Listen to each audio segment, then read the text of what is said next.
Aujourd'hui, dans le TCG Pokémon, on s'intéresse à la carte Sulfura X.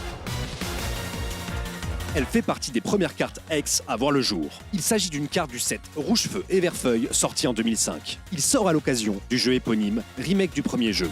Dans la vibe d'un renouveau, c'était l'occasion de remettre la lumière sur les figures emblématiques de la première génération, dont c'est légendaire. La série X voit également l'apparition de cartes spéciales, les Pokémon X pour Extra, des versions plus puissantes que leurs homologues non X.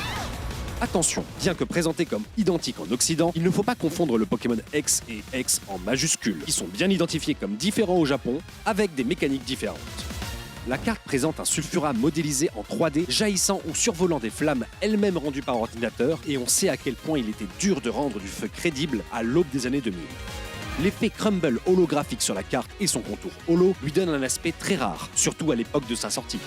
On doit l'illustration à Ryo Ueda, qui après le départ de Keiji Kinebuchi, auteur du Métamorphe Fossile entre autres, va devenir un illustrateur 3D de premier plan du TCG Pokémon et illustrer près de 500 cartes.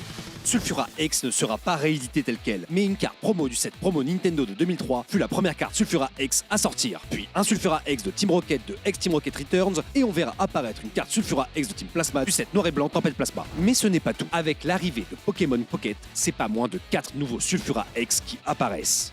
Depuis sa sortie, ce Sulfura X a toujours été prisé. C'est pourquoi, même si on peut le trouver pour peu cher, il reste quand même considéré comme une carte onéreuse.